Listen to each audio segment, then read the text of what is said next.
Ovo je drugi deo mog videa o power sistemu u One Piece-u. Usput, ako ne znate šta je power sistem, to je univerzalni faktor ili moć koji svi ili većina likova prikazano anime može da koristi na više načina. Preporučujem da odgledate prvi deo ako vas zanima sve o One Piece-u, ali ako ste već odgledali ili vas samo haki interesuje, vreme je da objasnim šta je haki u One Piece-u.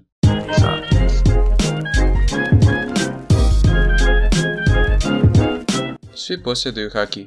Problem je u tome što većina ljudi nikada ne otključa tu sposobnost. Haki se otključava tako što neko dođe u situaciju da njegovi instinkti nateraju haki da se aktivira. To mogu biti neke opasne situacije, traume ili namjerno aktivirane nekim drugim sredstvima. Haki se može istrenirati tako što se simulira ta opasna situacija dovoljno puta da se osoba navikne da podsvjesno koristi haki. Primjer toga je Luffy koji je proveo 2 godine trenirajući se Silver Zarelijem. Način na koji je trenirao Luffy u Observation haki, o kom ću pričati kasnije, jeste tako što mu je vezao oči i udarao ga po glavi dok nije uspio da izbjegne njegov udarce. Posle 100 izbjegavanja, on je otključao svoju Observation haki. Nekom nije ni potrebno treniranje, gdje su rođeni sa nekom vrstom hakija. Rekao sam da svi mogu da imaju haki, ali to ne znači da svi mogu da imaju sve vrste hakija. Postoje 3 klase, to su Observation haki, Armament haki i Conqueror's haki. Svi oni imaju svoje japanske imena koje neću ni pokušati da pročitam. Sve 3 vrste hakija imaju svoje moći, ali sve one pomažu korisniku na neki način. I na haki možemo gledati kao neka vrsta 6. čula ili jača verzija već postojećih čula. Prvo ću pričati o Observation hakiju, ali prije toga želim da vas zamolim ako vam svidi video da ostavite like, subscribe i pritisnete zvonce da dobijete notifikaciju svaki put kad izbacim novi video ili streamujem.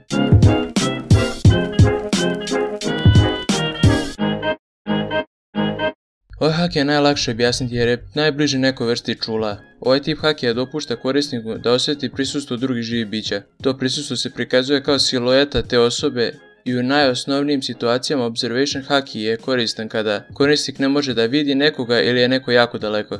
Ova forma hakija je jako korisna u svakodnevnom životu ili u borbi. Zato što se vežbanjem haki može razviti na različite načine.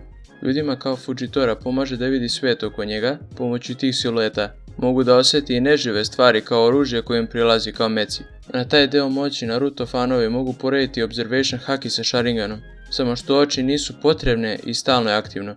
Što je Observation razvijeniji, to je korisniku lakše da izbjegava osjeti stvari oko sebe i osobe sa baš dobrim Observation hakijem mogu da osjete tuđe emocije, vide nečiji potencijal i mnogo više. U videu za Delafruit sam rekao kako postoji Awakening, gdje Delafruit generalno postaje jači na neki način, kao Lok ili Doflamingo.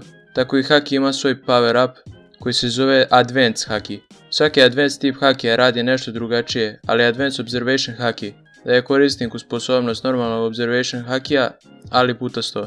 Katakuri je jedna osoba sa Advanced Observation hakijem i on može da vidi par sekundi u budućnost. Ta moć se zove Future Sight. Osobe koje imaju Future Sight jesu Katakuri, Luffy, Kaido i možda Sanji, ali za sad nije sigurno. Ovaj haki omogućava korisniku da bilo koji deo tela ojača tako što prizove svoj duh kao nevidljiv oklop i koriste ga kao povećanu snagu svog napada ili odbrane. Kada to uradi, taj deo tela postaje crn i većinski je samo koristan u borbi.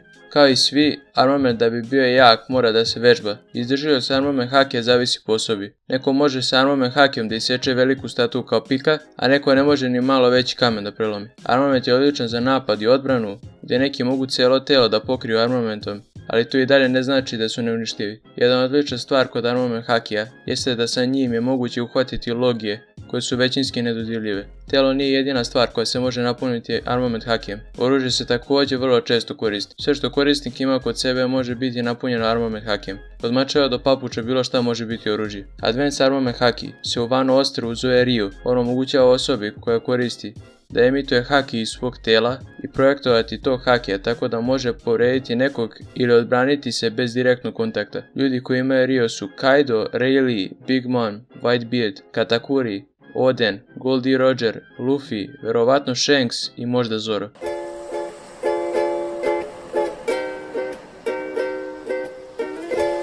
Ovo je najteži haki da se objasni. Za razliku od ostalih hakija koje bilo ko može da dobije, sa Conqueror's hakijem moraš da se rodiš. Taj haki je samo za one koji imaju želju da osvoje. Conqueror's haki dopušta korisniku da nametne svoju volju drugima, nokautirajući ih u procesu.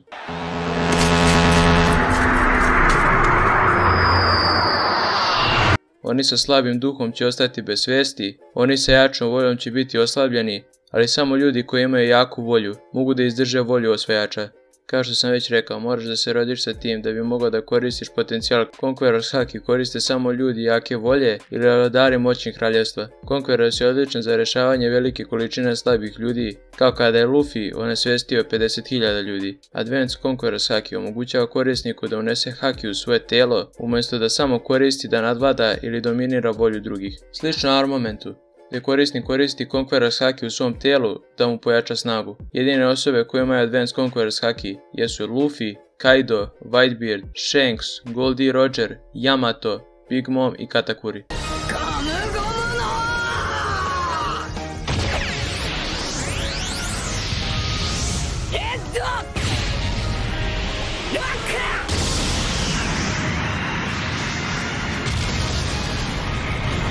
To su bile sve vrste hakija.